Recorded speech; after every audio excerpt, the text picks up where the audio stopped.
Hello, everyone. Welcome to the HockeyBuzzcast on this Monday. Before we go any further, I would like to hand things over to Russ, who has something to talk about.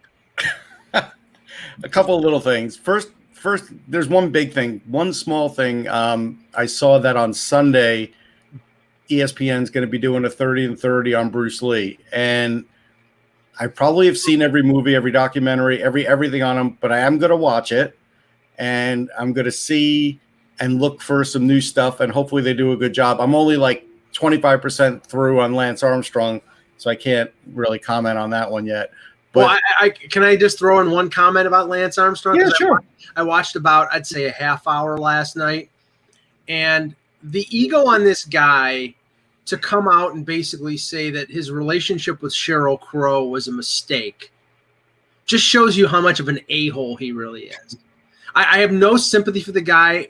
I'm glad he got busted. I'm glad his legacy was tarnished. He did some good, but all in all, he's a reprehensible human being. I mean, Sheryl Crow does have a song, "My Favorite Mistake." Don't tell me if that's a part of it, but we'll see. No, it's about Eric Clapton. Oh, it is? Okay. She had a thing with Eric Clapton for a little bit. So that's one of the small things. One of the bigger things is the Major League Baseball. Again, I think the players gave the owners something that they know isn't going to pass and they know is going to be dead on arrival. They are now upping the amount of games because they figure, well, you don't want to deal with the prorating. We'll make it pretty close to our salary, and then you'll just have to pay us that. And to me, it's like the negotiating posts are now set. Yeah. Now it's time to see over the next. Well, I thought they better do something in a week, or we're not having anything. Bring that in a little bit, or you don't have anything. Exactly. I mean, you're looking at 114 games, and I think 120 something days. Right. Look, we knew deferrals were going to be part of it, right? You knew they were going to propose something with deferrals. Mm-hmm. You knew they were going to propose a broader schedule.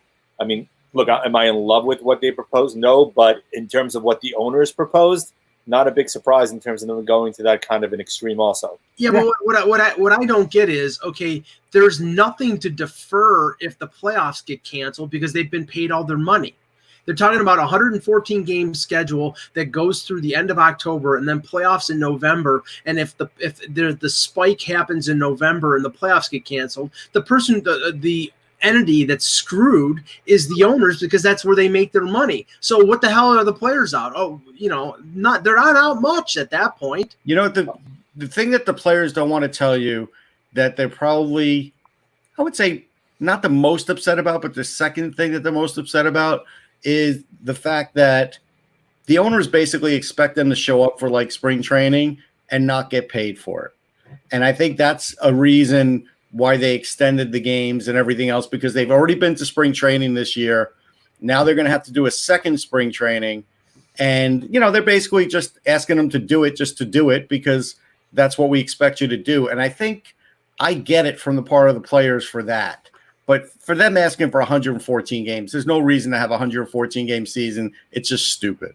Well, if they go ahead, Jay. Mike, go ahead.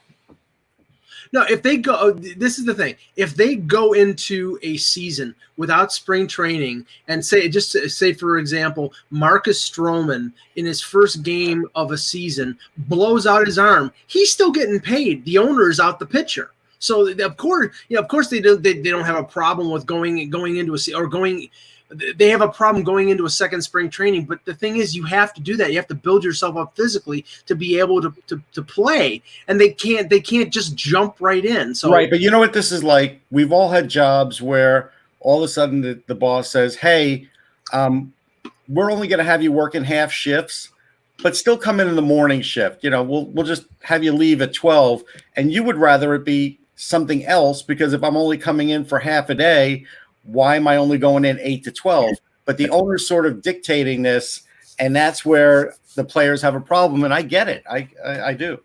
What I found ironic is the players coming out with their announcement and making the owners look bad to a certain extent. on top of the Washington Nationals yesterday announcing that they were going to cut the pay of those furloughed, and Sean Doolittle sent out a note saying that the players on the Nationals would end up putting together a fund to make up the difference and pay to them. And today, Nationals ownership decided that they were reversing course and will give them the $400 per month as opposed to cutting it to $300. So you're talking with a guy who's has one of the guys in baseball that has the most money as an owner is owning the Nationals, and the fact that he's cutting it by $100 per player just shows you just how out of tune sometimes the owners are right now. Right, but what's interesting is, and I give the Nationals a lot of credit, why haven't every team's players done this to protect their players below? Because they haven't. Nobody on the Mets has done this.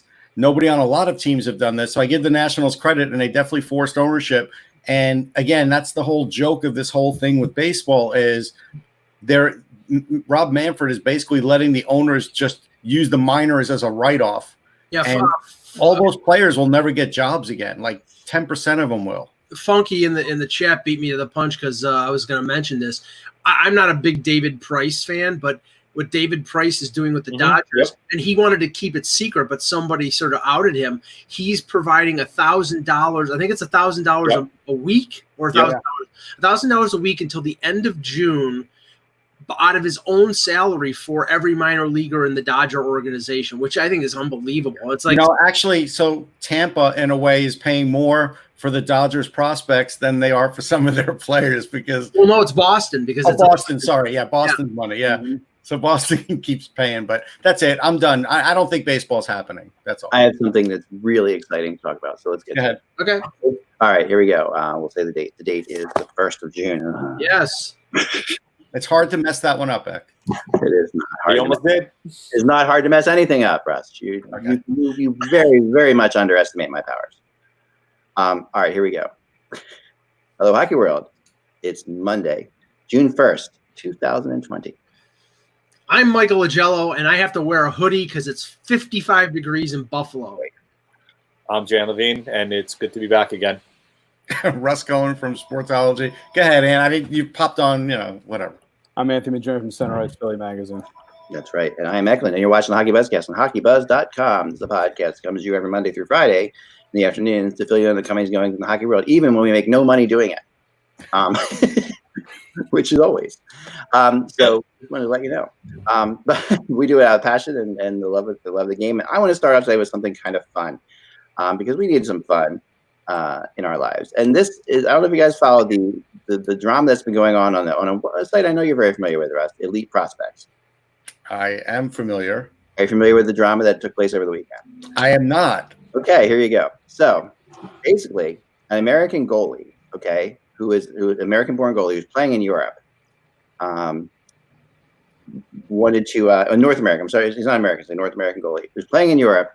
Went on an internet rampage to create his own story. Basically, this is really hilarious. So, I'll explain to you what Elite Prospect, because basically what happened was he, at the end of the day, manipulated his save percentage. It made it much. His goals against is not very good, but it made the save percentage much higher. But in order to do that, this is what he did. This is pretty incredible. He registered a domain name, with the same name as the official league website that he's playing on, but with an extra hyphen in the URL. So a different, like a new. Elite Prospects hasn't outed the guy, so I don't know exactly who it is or where it is. But then he grabs screenshots from official game sheets, that were actually at the game. The screenshots, takes pictures of the game sheets like you're handed in the press box. Photoshots those screen sheets, adding shots on goal for both him and the opposing goalie for some reason, just I guess to make it different. Uploads the screenshots to his fake league website, creates a URL redirect on the fake website so that it redirects to the official league website without an extra hyphen in the URL if something other than the game sheet link is entered in the browser. Stalks up an Elite Prospects member online, writes him a friendly email, and informs him that the league is pretty much too lazy to calculate the proper save percentage. He's calculated for us and provides links to all the official game sheets, which remember he's done himself. Right. and this is discovered by Elite Prospects, and I just think that this is incredible. I mean, this is an unbelievable amount of work to make your save percentage look better. Yeah, shouldn't you just work at being a better goalie? This reminds me, as an educator, this reminds me of the kid who comes up with the most sophisticated way to cheat. Yeah.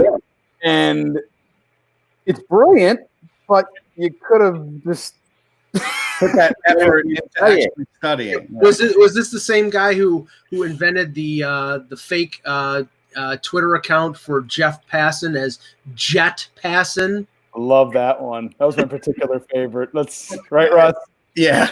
I mean, Look, I'll tell you what I know about it. I mean, obviously I write for them and I know some of the owners, but from what I know as far as what they do with the stats is, yeah, a lot of times parents and other people are sending them emails to update those pages so they have those stats, because sometimes they are hard to get and sometimes league stats are wrong. So it's not out of the ordinary to get something like that and say, hey, because players do talk to them all the time about their numbers or their information, and a lot of times that's how they get it. And so I just can't believe a guy went out of his way this much. Like, what did he think the save percentage being higher would do for him in the future, other than he could just take a screenshot and show somebody like, look, I got them to change it? He could basically say, okay, basically when you go with goals against average, your game is better, right? If that's the case, then you can say your team just stinks, right? That's what you say as a goalie, right? So that's what he's trying to say. I made all these saves. My goal percentage goes against is terrible, but that's because I was getting pelted with shots. So that's which is your job, right? Which is your job. But yeah, so that like whole concept of it's amazing. To me, that's just like I'm amazed that stuff like this doesn't happen more often, and I'm sure it does, and I'm sure it doesn't get caught. And this time it got caught, but this is like a serious amount. I mean, to register another domain name that's almost like I've had people try to be like me in different situations, and Eklund with like an EK, capital IUND, that kind of thing. Yeah, but look, even if you have moderate, don't give everybody any ideas. They're having the fake Twitter accounts coming out soon. Even if you have moderate web skills, this cost the guy a couple $100 to do. Oh yeah, and really, I mean, if he thinks it's safe, and then when they actually confronted him on it, Late Prospects found him, confronted him on it. He just said, well, I know that I might have done that, but they do a terrible job at tracking shots in that league, which would have been the easier thing to do in the beginning. Just say, hey, call up Elite Prospects and say, listen, I really feel like I'm being screwed here. This save percentage is much higher than this because they do a bad job of tracking shots. You could have done that. And I don't know what Elite Prospects would do about that, because this is not just like a random league. Apparently, it's a pretty big league over. So you're talking about like one of the But I mean, Eck, it would be the same thing that if you sent the NHL, if you were a player and you sent the NHL an email and said, I have more hits than this, but it seems like every time I go to Philly, hit count is so low that I don't trust what they're doing. And but why would Dan McGillis start his own site? But it's just there's is for Mike. So I think that's the thought. But the next question is for Mike. Like, we've been watching a lot of games out there. We've all been watching a lot of old games. And last night I came upon an old game that was being showed on Sportsnet. That was a Maple Leafs game, and it was I was trying to remember what series this was. Okay, I think I know what it was. Was Gretzky involved? No, he was not. Good. He was not involved. This is when they lost, I guess, to the Vancouver Canucks. Did they lose to the Canucks before playing the Rangers? 94. Okay, so they were down 3-1 in that series. And the game I was watching last night, they were up 3-0 in the first period. Like, I guess in Game 5 they came out storming. I don't know if you remember this or not, but I guess they remember the series. I don't remember that. They lost the series in 6 or 7, I guess. They lost 5. Oh, they lost in that game? Okay, because they lost Game 5 in overtime. And that's when the Canucks went to the Super final. They went to the Super Bowl. If they would have had Tang, pregame, they might have done better. But the thing about this, so I'm watching this game, and I know, of course, that they said that I know the Canucks will eventually go on and win the series. I'm assuming that's when it is, because all those players like the Bure and all those guys are out there. Right. I'm watching it, but in that game, like, Kirk McLean was horrible in the first period, like absolutely horrendous. And I guess it was what's his name? Felix Potvin. I want to say Alanis Morissette's guy. Felix Potvin, who was a goalie for the Maple Leafs, and he was a rather good goalie for the Maple Leafs. He was incredible in the first period of that game. Who beat the crap out of Ron Hextall, by the way. And yes, I think it was that. I don't like beating the crap out of him. I give him the fight. Though. The internet doesn't like it at all. 1 second, hold on. Anthony, your thing's breaking up a little bit. No, it's okay now. You're okay now? Speak to us, Anthony. Hello. There we go. That's good. The internet did not want you to say whatever you just said. All right. So the Leafs blew this game. Is that what happens? Because it's funny because it's the funniest thing because I'm watching. They're up 3-0 in this game on 3 terrible goals by Kirk McLean. And it's like one of those things. It's like typical Game 5, where you're like, and I always say like if ever a team loses the 3-1 series lead, it's always Game 5 they look back at, and they're like, ugh. Yeah, the Leafs were up 3-0 on goals by Mike Eastwood, Right. Wendell Clark, and Doug Gilmour. Yep. Vancouver came back with 3 in the second period. Murray Craven, Nathan Lafayette, Russ's favorite Canuck, and Greg Adams. And then Greg Adams scored. Sergio Momesso was his favorite. It's a toss-up. I would say Lafayette's more of a favorite. Momesso was the captain. Remember, I think Momesso was the captain of that team, I want to say. No. Linden was, I think.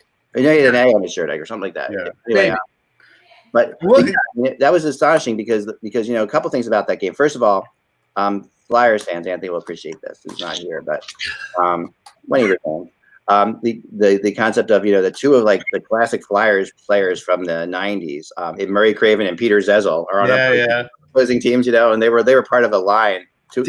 Dave Babbage was on that team too. Babbage, right? They were 2/3 of a line for a while with Ilka Sinisalo, Murray Craven, Peter Zezel, and Ilka Sinisalo. So on the Canucks, you had Murray Craven and 2 scored. You were telling me, and then on the Maple Leafs, you had Peter Zezel, who did not look good in that game to me at all. Like compared to Peter Zezel, who was I think had a half decent career with Toronto, right, Mike? He was good. He was their number 1 checking center in '93. It was really good, but I think maybe he started to slow down at that point. Yeah, he was definitely in a defensive role. You could see that. Yes. But I was amazed about for that game being a battle now, like to get to the Stanley Cup. That was the conference finals. There were a lot of bad players playing on both teams, and there were some really good players on each team, but just a lot of them. Yeah, but I'll tell you what's interesting. So, but sometimes all you need to do is advance because Game 1 of the '94 Stanley Cup, McLean was awesome. He had 52 saves, and they won the game. I know. Okay, thanks to a Brian Leetch shot that hits the crossbar and gets out of the zone, and Adams came in and beat Richter. Well, okay. We can't blame Richter. No. I'm just saying that's how it ended, right? I mean, you watch a snapshot in time like that. Well, I'm just watching one period, and you would be like, Kirk McLean, he's just terrible. Like, I really think that, and it's funny because I'm just quickly scanning through the roster of both teams. Yeah. And, of the players who you'd say are good or great NHLers, and the ones that are not, I would not label Mike Eastwood, who scores the first goal? Chris Govidaris, right? 5 career games for Toronto. Kent Manderville, who his main claim to fame was he got deked out of his jock by Gretzky in Game 7. He's a good penalty killer, though, Mike. No, he wasn't. He was not a good penalty killer. He's a good penalty killer. He was. Manderville's main claim to fame is not that. He was solid in Philadelphia as a penalty killer. He was a solid penalty killer in Philadelphia. I remember. He was. In '97, he hurt the Rangers with their penalty kill. Well, he must have learned. He must have learned in the next 3 years because he sucked in Toronto. Well, maybe it was I got to tell you, Manderville's claim to fame. He asked my wife out. And they both went to Cornell, and she was at a there was a sorority party that their sorority threw for the hockey players fraternity. And Manderville asked my wife out, and my wife denied him. So that's his main claim of fame. He was shunned by my wife. Quickly going through Vancouver here. Gerald Diddick. Brian Glynn. Yes, I'm watching that's why I'm watching this game. I'm like, who are these players who are playing for the Stanley Cup? Tim Hunter, who was at the end of his career. Nathan Lafayette, who had a goal. How about John McIntyre, who ended up being on the Leafs, and Gino Ojic. And Mike Gartner's on the Maple Leafs in this game. Yeah, I know. Which I know it's obvious, but like when you look back on this, he was a great player. But that to me was kind of like because Mike Gartner. I mean, Anthony, we remember Mike Gartner as he's like a Capital through and through, and then a Ranger. Then a Ranger, yeah. I never thought of him as a Maple Leaf. Like that's like I'm like thinking it was Maple Leaf. Yeah, I did. He was a Capital. Everybody thinks of him as a Capital, really. We always think of Glenn Anderson for sure. Yeah, but Mike Gardner's claim to fame, which was a horrible trade and horrible for. Yeah, we've never gotten into this conversation, but yes, I agree with you. I have a personal connection to Mike Gardner too, if I can mention it. I would. Sure. Yes, your wife out too. Just keep dropping names. I know. Yeah. So, dropping Mike Gartner's name. Mike Gartner. I mean, Daryl Sittler once drove me home, but that's another story. But Mike Gartner, actually, when I went to Europe, I saw Mike Gartner and Reijo Ruotsalainen play together for a Bern Switzerland team. I just went in. I'm like, there's a professional game going on. I'm like, oh, it's professional hockey. What? Yeah, no, it was professional hockey. I'm like, oh, you know what? I was with my girlfriend at the time. We were taking a Eurail through Europe, and I'm like, I'd love to see a professional game over here. You know, I'm like, it's so cool. So we go up in there, and it's like, I don't know any of these players. And the first two players to get on the ice in their introductions are Mike Gartner and Reijo Ruotsalainen. Yeah, this was after Reijo Ruotsalainen was done in the NHL. Oh yeah, no, they were both done. Yeah, I mean, Gartner had just finished. Ruotsalainen was done for a while in the NHL at that point, but he was a hell of a player too. Oh no, he could skate. I mean, he could still skate, no question. He could skate like the win in that game. And, we were playing in the Swiss league was not like right, a monster league. So Ruotsalainen out there really looked like he was like had learned to skate when everyone else hadn't. Right. Like he was really that good compared to everybody else out there. And he scored twice in that game. I remember, and like both were like in the opposing team's crease. That's how much offense he was playing. Like he was like a defenseman. He was in the crease. Yeah, with his goals there. But yeah, it's just kind of funny to watch these old games, and like and the other one I was watching was really good too. This will bring back memories too. I was watching the Oilers play the Calgary Flames. This was on, I think, Sportsnet, which I was legally watching this weekend. So the Flames and the Oilers were playing, and this was game 5 of the series, of the first round series, where the Oilers went up 3-1 in the series. And the big story of the game was Dave Brown for the Oilers, fighting people like crazy, like just beating the hell out of people. And this is when the Oilers gave away, forget this, they gave number 7 when Paul Coffey left to Mark Lamb. Do you remember this? No. Do you remember the Oilers had a number 7, Mark Lamb? No. I remember Mark Lamb, sure. Number 7 on the Oilers, and I'm thinking, so I'm watching this, and I'm like, this is the first year that Gretzky was not an Oiler. So this, I guess, is the year that 90. Right. So he's in the first round, and he had scored 2 goals. So they're going 89 in terms of regular season playoffs. They're throwing the out of town scores up there once in a while, and it's really funny. It's like the old, like yellow font with like a shaded background on each letter type thing, big giant letters, Vancouver, Edmonton, and they're putting up the scores, and Gretzky had 2 goals for LA or whatever in that game. And but yeah, in the game that was LA Vancouver. But watching this play was incredible how, like, first of all, I couldn't believe that Edmonton would give away Paul Coffey's number. Like, it's just like, I know he traded, right? He was traded, but he was traded to. You always get incensed the minute a number gets given out. Remember, he pushed his way out of town. Yeah, right. He requested a trade. That I remember. I knew there was some acrimony there. Yeah, right. A lot of acrimony there between the two sides. Also, just guts in general, though, to take number 7 on Edmonton, like right away, like after he's been traded, like after Coffey's gone. I mean, to me, that's like, if you're a player like that, this is not like a superstar. We're not talking about, like, they didn't pick up Ray Bork. They picked up Mark Lamb. No, but you know what? Again, I think ownership didn't give a crap about giving out his number, and that's the point. Yeah. And the role that Dave Brown played for that Oilers team was pretty significant. Like, he was like a big time. He was fighting everybody on Calgary. He's fighting everybody all the time, anywhere he was. I forgot how, like, what a jerk he was. Like, when you watch the way, I know he's such a nice guy when we see him at the rink, but he was a major league jerk. And he got it all out. He got it all out during his career, but that look on his face that he rink is the same look that he had after he just beat the hell out of somebody. Like, he had that just completely expressionless face, and he had like the Winwell helmet. He beat up a lot of guys, though. He did. He was like the expressionless. Like, he would beat up somebody who would just get expressionless over. Like, when you run him, he was hard to beat in his heyday. He was hard to beat. It's fascinating. And Thomas Sandstrom. Oh yeah. Well, Thomas Sandstrom is one of my favorites of all time. Just like, because I hated him. I hated him more. Speaking of agitators, I hated him more than anybody in the world. Yeah. Another bad trade made by the Rangers. Yeah. Yeah. Sandstrom and Granato for Nichols. Yeah. And Sandstrom, I've told the story about. Yeah, Nichols I know led to Messier, but it still was a bad trade. It was a bad trade. About Lindsey Carson stealing Thomas Sandstrom's stick as play went on. I was at this game in the Spectrum. As play went on, he stole his stick and played with it for half a shift. And Sandstrom chasing around the ice, screaming at the referee, "He's got my stick!" Carson going onto the bench, breaking the stick in half and throwing it over his head into the crowd. it was just like in the spectrum just erupting. It was like one of those moments that you'll just That's funny. history of Flyers stuff. Anyways, that's a little bit of, I don't know. I do encourage people to like watch these old games, even if you're not as old as we are. Because for us who actually saw it before, it's weird to watch. And imagine how Twitter would have reacted. Oh yeah. Social media would have reacted back then to some of this stuff. Oh yeah, Lindsey Carson doing that, I will just never forget that. Like, that but honestly, I haven't been watching classic games. I just haven't had an appetite. The only two classic games I've watched this entire pandemic was the Game 7 of the Stanley Cup, of Rangers Stanley Cup. Actually, I did watch like 5 minutes of the Eastern Conference Finals from '94 and the '86 Mets Bill Buckner Game 6. Other than that, I've watched nothing. Well, they're getting to the tough games that you don't really want to watch now for the most part. I mean, I will only watch them not in high def. Like if it has to have like it has to like be straight up like 4:3, you know.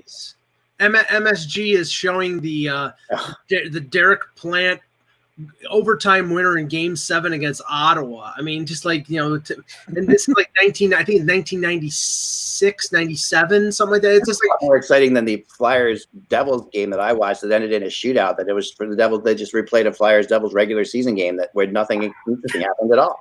I had a random watch. This was baseball though. I was watching, of all things, off of YouTube. I was watching Game 4. Phillies Royals in Kansas City when Dickie Knowles chucked nearly decapitated George Brett with a fish. That is the best. I watched that series because I was a Tug McGraw fan, but otherwise I probably wouldn't have watched it as intently as I did because I was actually probably the one time in my life I rooted for the Phillies. The one time, just so you know.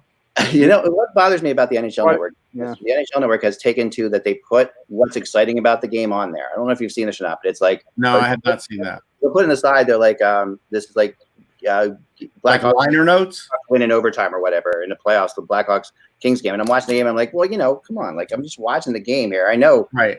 I know it's not going to change what happened. So I'm like, I go downstairs. I'm like, yeah, I'm telling my wife, yeah, the Blackhawks won again. Like, but like the whole thing. But so yesterday they have a Flyers Columbus Blue Jackets game on, and I'm like on the NHL Network last night, and I'm like thinking to myself, what possibly could be interesting about this? Like, before I look into the corner because I don't want to. I'm like trying to guess. I'm like, what is this? Can you guys think what game that was? They would have replayed Flyers Columbus. Flyers Columbus. They've never met. It was one of the high score. Had to be one of the high scoring games, like one of those 8-7, 9-8 games. This is the game that I left for the first game after the Jeff Carter deal, or no. This is way later than that. This was just like 2 years ago, I want to say. And Russ, you gave me hell about this because I left this game after like, the first period because I was sick as a dog. Oh, okay, yeah. Blue Jackets were killed, and this is the game where Claude Giroux went nuts in the third period. The Flyers had 5 goals. And Giroux got, I think, maybe it's like 500th NHL point or something differently. But whatever it is, I could pop in and watch like 10 minutes of some of these games, and there was 1 or 2 more I think I did for like 10 minutes. I just don't feel like watching. I don't know what it is. I guess. Did you know the result already? That's no. That's not it. I think it's because I feel like I know sports is on the horizon, and I feel like I want to watch that. I don't want to watch anything from the past. You want unwritten tales. You don't want the tale. No, you know what it is? Like if there was a true season and it was over with, and this was an off season, I might be more inclined. But because we never really had an off season, it just feels like I shouldn't be watching. I don't know. This is how bad programming is right now on the major networks. Obviously, we're in like with the summer break, so they'd be running their summer shows, and they're doing every old game show you can think of. They're redoing Press Your Luck with Elizabeth Banks for a while as a host. No whammies. Which is hideous. And then Match Game with Alec Baldwin as the host. That's been on a while. Oh my God, what a friggin' atrocity. But the worst is, Russ, that in the afternoon yesterday and Saturday, they were rerunning The Last Dance on ABC. Wow. Yeah, no, The Last Dance is like that. No, wait, but it's it got tons of viewers on ESPN. They ran the clean version on ESPN2. Now they're rerunning it on ABC. Like everybody gets ESPN now. So the only reason when I was younger I would watch Match Game because it was like a gong show in the sense that Gene Rayburn was like one of the creepiest guys ever. He was really creepy, and he was drunk all the time. I don't know what it was, but he was completely. I'm gonna drop another name here. Okay, a parent of a friend of mine was a writer for Match Game. The road, like, remember Match Game had terrible jokes. Like, it was like, oh yeah, Brent Summers would be on there, be like, Charles Nelson Riley. the first answer would always be like a joke answer, you know, a Match Game, kind of like, you know, it was like, remember that's the way it was. I know, Gene. Yeah, it was like it was like Paul Lynn, you know, that kind of thing. So No, it was no, he wasn't on Paul Lynn was not on that. Was it Richard Dawson, right? Richard Dawson. No. Richard Dawson was Family Feud. Family Feud, Richard Dawson. Yeah. what was his name? Right. And the Running Man. Yeah, I'm getting away from Only in a rerun, Anthony. Only in a rerun. Yeah, Fanny Flag, Joanne Flug. Flug. I think I would definitely, Joanne Flute. That's it. I would definitely recommend watching old games because it is, you know. But I think that Canada is doing a better job if you can watch Canadian games legally. It's a better doing a better job at replaying these things. I think in general right now, like they are, because they're picking more interesting games. They have no choice but to get good at it, Eck. At least to me, they're picking more interesting games. Like they are. Like I'm really like, you know, like the other day there was like a Cleveland Barons, Cleveland Barons. I'm going to say Boston California Golden Seals. No, the Cleveland Barons Boston Bruins game, and I was like, this is kind of, you know, it's kind of strange. Yeah, they're emptying the vault. There actually is Theo Fleury. Like Theo Fleury was such a joy to watch. You know, he was such a jerk too. Like on the ice, he was just. All right, but you want to talk about jerks? I'm going to give you the biggest jerk thing. Fleury definitely. I want to talk about jerks, Russ. Thanks. That's exactly what I want to do. Fleury had that in him, right? Oh yeah. And I'm going to tell you, anytime when Fleury was on the Rangers, anytime the Rangers played the Flyers, Lindros would hit Fleury first in every single game. I don't know what went on in their lives. He always went out of his way to hit him. That was the joy of Lindros in early parts of his career. Before concussions, he was an absolute, like, he just wanted to kill somebody from the first he took on the ice.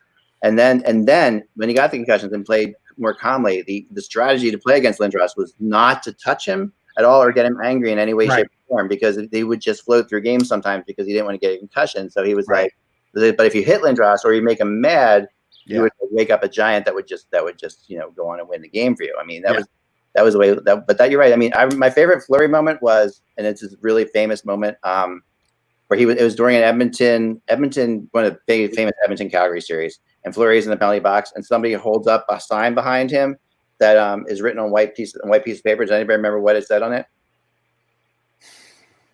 All right, yeah. So this is it. No, it just said Fleury is a weenie. It was just a white piece of paper that was pre-made with like black writing that said Fleury is a weenie, and he's holding it right above his head. And that was like one of the most the funniest moments. I actually reviewed his country music album. That's right. I did, and it wasn't horrible. That's it. That's my review. It's like country music is difficult to discern what is horrible and what isn't horrible. But yeah, that's true. It's not you know what they say. You play it backwards, you get back your car, you get back your dog, you get back your wife, you get back your girlfriend, and a hell of a lot of your bottle of beer gets refilled. Which brings me to recycle. Today's segment. I need a special, like, if anyone could write a lead to this. If anybody guys out there like are good at like writing like, you know, little snippets, I'll put them into the show because I wanted to have one that says what I think Michael hate today. All right, so here's what I think Michael hate today. Everything. Yeah, but I just need like it's everything. Pineapple Tang. You know, like I need like a little dart at the board. Michael hate it. All right, here it is.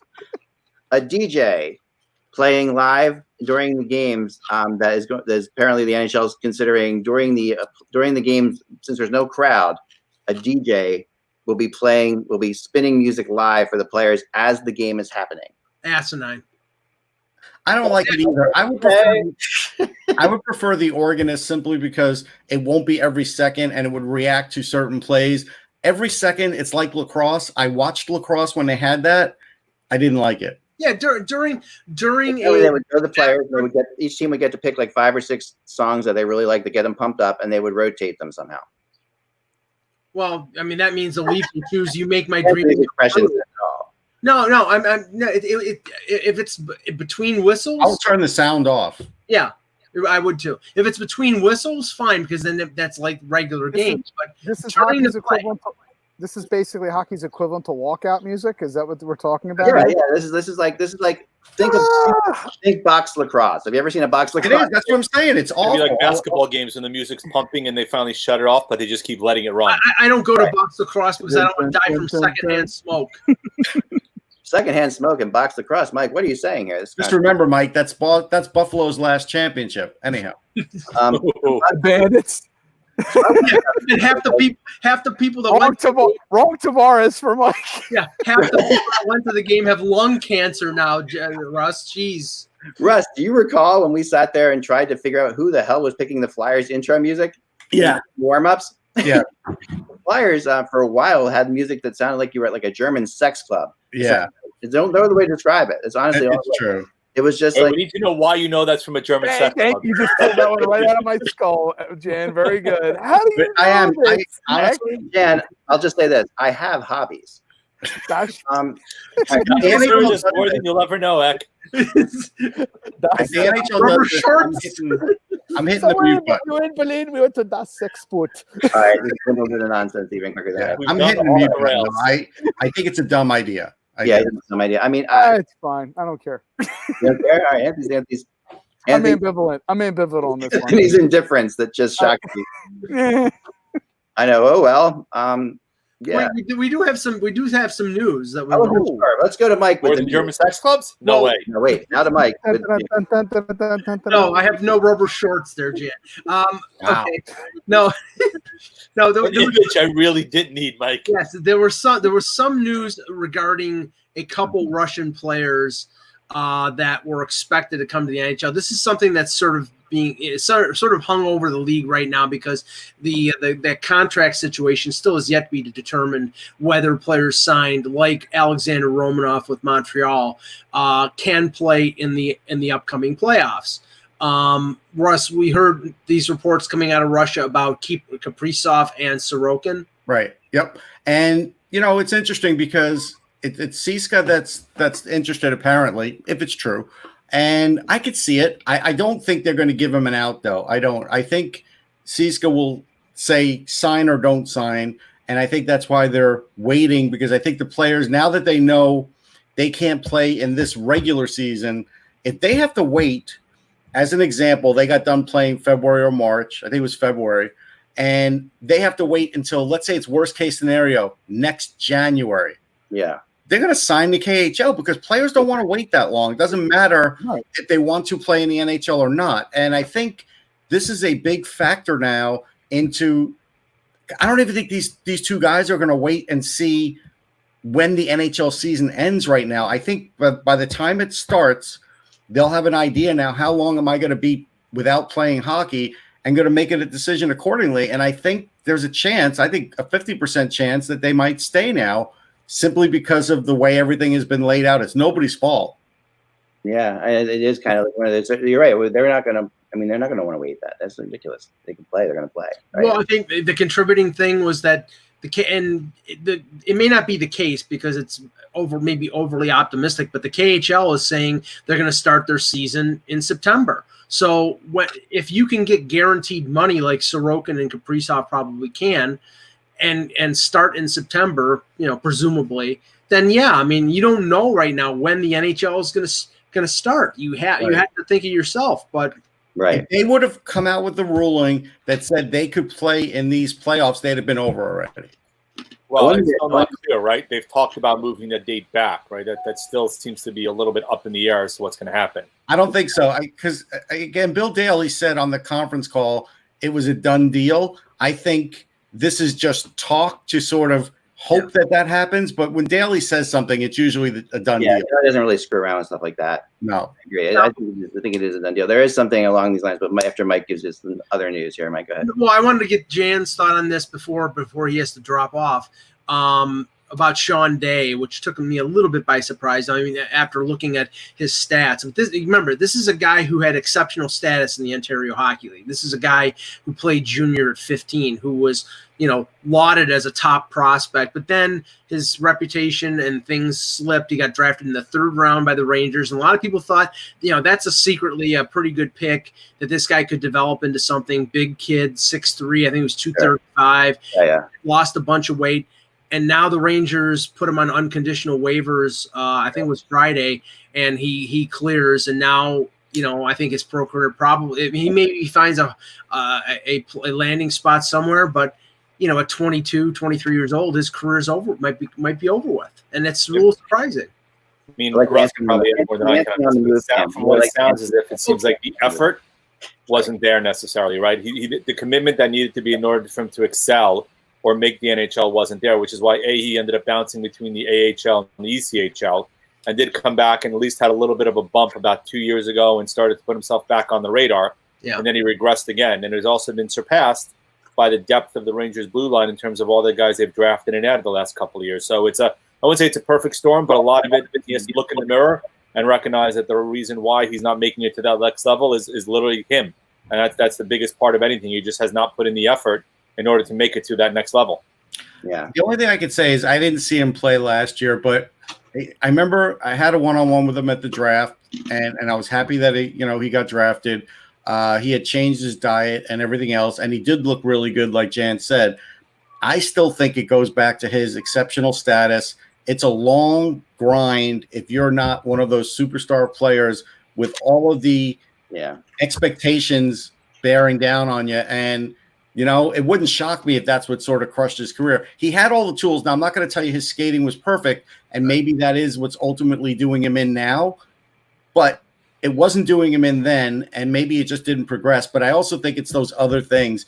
I always felt like the expectations were unrealistic for him, and anybody who reported on him inevitably said, well, he had the exceptional status or whatever. That's hard to live up to. Oh, yeah, for sure. I've got some news if you want. Go ahead. Okay. Sorry, I forgot about it for a second. This is what I heard too. That now, of course, we would be remiss not mentioning we don't want to talk too much about the riots or anything that's going on right now, but the teams have done a good job of putting out statements. I think players have done a good job. Everybody agrees that that this is a terrible, awful thing that happened, and this is the pent up frustration of years and years of stuff. And I don't want to get into the political stuff about this, because anybody who makes politicals is an idiot anyway. This is not a political issue whatsoever.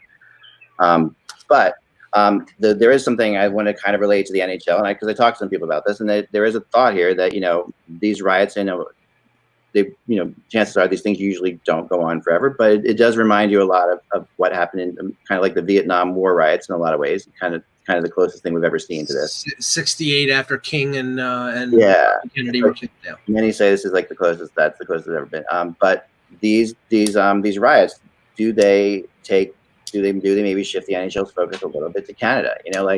We have issues here going on. Does it make sense now maybe that the NHL wants to look a little bit more at a Canadian city to host one of these teams versus an American? Well, I know that when we had Kevin on the show on Friday, Russ, and I do believe he said that all things being equal, the NHL would like to have one of the two hub cities being Canada, but it's right now that's up in the air because of the 14-day quarantine, and until they rectify that situation, or if they have to have the same rules as me crossing the border at Fort Erie, where I would have to stay in Canada for 14 days in quarantine, right? And that's not going to work. So, Vancouver, the Canucks came out and said that they might be holding their training camp in the U.S. to avoid the 14 days. And I've heard like Austin Matthews and Frederick Anderson may go through phase 2 in Arizona with the Coyotes at their practice facility because, so all these things, if they eliminate that or make an exception for NHL players, then I think you're going to have one probably either in Edmonton or Toronto. I think Vancouver is a long shot, but who knows? But one in Canada, one in the U.S. But I don't think the what's gone on this weekend is going to be a factor. The funny thing is sort of coincidentally it might be if all these protests lead to a spike in COVID-19 because you've had people. There it is. That's the worry. Yes. Yeah, that is the biggest worry. Not the biggest worry, but that's a definite worry. Yeah. That's a huge worry. The other thing is, I honestly don't think. And I had no inside information. My gut feeling just tells me that Canada is not going to ease up on things, and teams are going to train in the U.S. at least to start to see if that doesn't ease up. But it wouldn't shock me if all these teams are training in their AHL facilities or some other facility. Yeah, I've heard that too, and I've heard that they could have trainings where obviously they said there's only a limited number of players that can skate at a time in practice and stuff like that. I mean, you could have the the Flyers have a situation, other teams have situations where you have 2 rinks right there where you practice, so that helps that obviously a lot. You can have the defense practice in one rink, you have the offense practice in another rink, you can do all kinds of things like that. And that creativity used quite a bit here. I think you saw the way that Canadian teams are approaching this. This phase 2 has to be voluntary. The teams mandate you have to come back. But the Leafs, for example, suggested quite vigorously, come back now because we don't know. You're gonna have to play out those 2 weeks.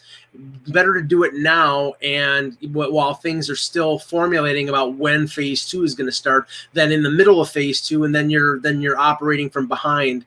Right. I don't know what they're going to do though with Anderson and Matthews, because if they're in Arizona and they're going through phase 2, what are they going to meet them at the hub city, wherever it is in the U.S.? They need to practice with the team. So at one point or another, honestly, I think might happen. They might just let them continue to practice with the Coyotes and then meet up in the hub city. They might. I mean, it would be interesting. I mean, that's a really bizarre thing, to see like potentially. Is it that much different? I mean, it's not quite. It's like when we used to see Justin Williams always practicing in Voorhees. Right. Flyers practicing. Yeah. Remember Danny Briere practiced there when he wasn't a Flyer. We saw with the Canadians. You got Anthony, you're weird again. You got just mute and unmute. Yeah, when Briere was with the Canadians, he was practicing in Voorhees, and we took pictures. It was like up in Buffalo, a ton of players season all around the NHL practicing that live in Buffalo or Buffalo area practice in Buffalo together. They're playing all over. And Buffalo is famous for that. Buffalo is famous for having a place, like Briere for years, even when he was a Flyer, he was practicing in Buffalo in the off season, getting ready for the season sometimes. I think probably because his family was still here. Yeah, and the kids are still going to school there or whatever, so we do that kind of thing. But that was a famous thing for them to do. I think that's kind of a good that's good. Although we do want them to skate with their linemen. I mean, for Matt, I don't think it's so big of a difference for Anderson. Anderson can, if you're a goalie, you can practice with anybody, and that's fine. But Matthews, you do want Matthews out there with his line. Right. Now the other interesting little note, and I when I'm updating Cap Central. I'm always checking the latest signings, and it was curious. There was a signing today of a 30-year-old Canadian player named Cody Curran, signed by the Anaheim Ducks. And I looked him up. Never drafted. Played 5 years in the Alberta Junior Hockey League, then played 5 years of Canadian college, then went to Europe, played in Denmark, and then played in the SHL for 2 years. He got a 2-year contract for $1 million a year from the Anaheim Ducks, which used to be like the epicenter of defense, of prospects. And I see 2 things going on here. One, the depth of their organization on the blue line is practically gone. They still have, Hampus Lindholm, Fowler, Jakob Larson, Gabranson, Brendan Gooley, but they're not as deep as they used to be. But I also see here, Ak, and you're going to see this from a number of teams. This is a guy who might plug in the NHL and play 30 or 40 games, and then he qualifies for expansion, to be exposed as a player for the expansion draft. And I think you're going to see a number of teams do this, where they're going to pick up players that they don't mind losing in the expansion draft, or that they just say, okay, we have to qualify. We have to have players available. This is the guy. We're going to play him this year. He's not going to hurt us, but he's going to play, and he's going to be made available instead of somebody else who we don't want to make available. Right. Totally. It's interesting. I mean, I'm surprised anybody's getting signed right now at all. Like somebody like that. Like it seems. I mean, there must have been other teams that were interested in him, obviously, because to get 2 years at that, Yeah. Well, I think it's purely expansion, because if he signed him for 1 year at 30 years old, he's a UFA. So yeah, but I think that's still that kind of money. I mean, was it a one-way contract or? Yes, $1 million. Wow. So. And I don't think defenseman could get signed for $2 million for 2 years, and just so someone doesn't have to expose you to an expansion. I don't think they would be signing him to help out the San Diego Gulls. So no, I don't think so either. No, definitely not. Okay, so one thing, I did travel back, and I did my time thing. I've been going to my other alternate reality, and just wanted to let you know, because I haven't been going there for a while. There was a break there in a while, because in that alternate reality there was a small, like they took 2 weeks off for the coronavirus, but then figured it out really quickly, and everybody's fine. So it was the mumps. No, yeah, they weren't sure what it was. But the Final Four, I want to give you the Final Four update. Who the Final Four is right now, because those theories in my alternate reality are starting up, and they are the St. Louis Blues and Vegas Golden Knights in the West. Both the Vegas Golden Knights have been like Fleury's been unbelievable. He's only given up like something like 17 goals in the playoffs so far. He's been incredible. So it's really like it's been a Fleury. It's going to be Fleury versus the Blues, and then in the East we have the Maple Leafs. Okay, sure. Against the Philadelphia Flyers in the conference finals. And what a load of crap. Remember, the crazy thing about this is the right now, like Alex Lyon is the story. He's been incredible. He's the whole. He's what's gotten the Flyers to where they are. The Lion King. I can just see it now.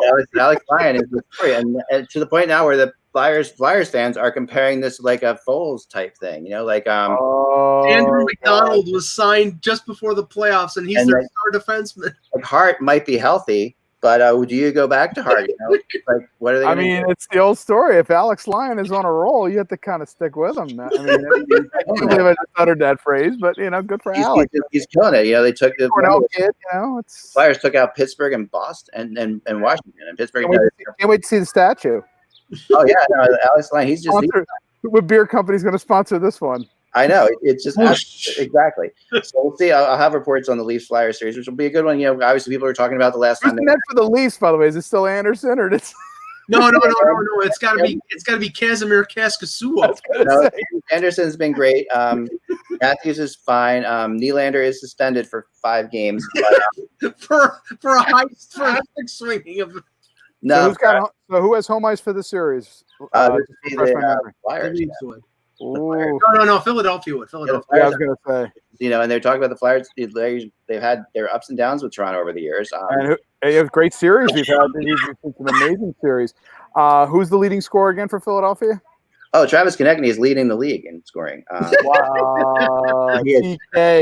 Travis Konechny has been unbelievable in the playoffs. Just like Fletcher's going to be executive of the year just off of that signing for what he got him for and what he's getting out of him. No, I completely agree. We'll see what happens when we get to the in this next time we talk. Well, next time we have Anthony on, we'll have another report. But and Justin Hall is leading the Leafs in scoring. Just no, having a John Druce moment. Matthews is second. The goalies have been the story though of the 3 teams, except for Anderson, who's given up quite a few goals, but they've outscored their team. Maple Leafs outscored people. The other 3 goalies have been ridiculous.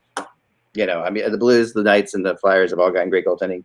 The question is, Bishop's unhappy because he's sitting on the bench. He's healthy, he says, but he's not happy. Not Bishop. I'm sorry. But Brian Elliott's unhappy, but he's on the bench. But and Hart's going to be. They think Hart can play in this series at some point, so that'll be the question. What do you do? What do you do when he gets healthy?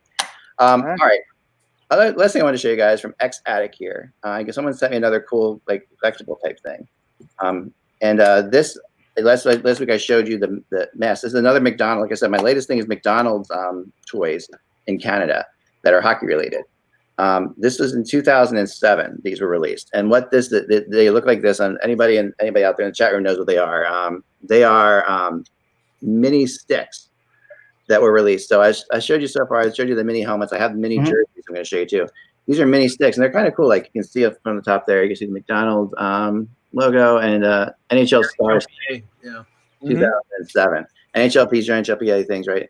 You open it up, and this is like Matt Sundin's here, so you can open it up and it looks like this. You have a Matt Sundin thing on this side, and then on the other side, where's the no trade clause? Right. It's in here. And then you have the little mini stick, which is like this. Pretty friggin' cool. Yeah, that is pretty cool. It's like the Torello stick, except it's longer. Very realistic looking. Is that a Vancouver Canucks stick? No, this is a Maple Leafs one. He's in his Maple Leafs jersey, as you can see there. I wanted to open up some of these because it's a surprise. If they have a Yuri DePita, it was probably that small. That stick. Yuri the Funky called DePita. That's how he's called. God, that stick! I still remember it. So it just, oh my God. So I was wondering when I was watching DePita, I was half expecting him to just swing and miss on a shot and just go flying on, going. It's over teacups. Butsayev. Remember Butsayev? There's another one I remember. Like Slava Butsayev. We're talking about Yuri. Which one? Slava. Right? The fun to play for the Flyers was Slava.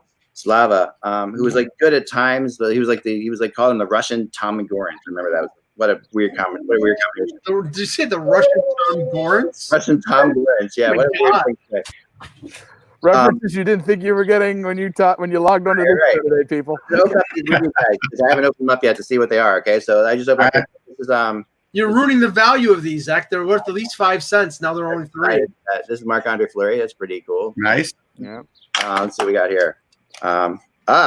Okay, here we go.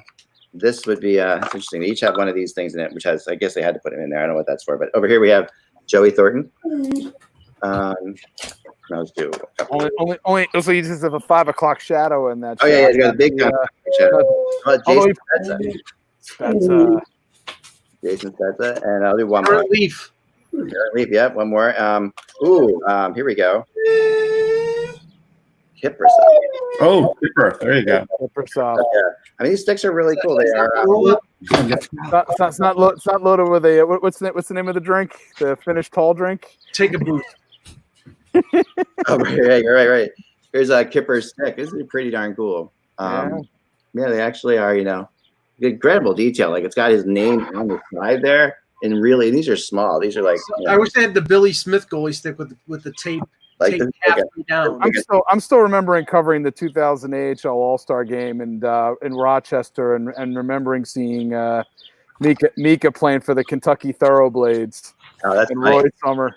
If you need a AHL reference of the show, there you go. That's a good one. That's a really good AHL reference. I love that one. Oh, Vinny LeCavier. Here's Vinny's sick.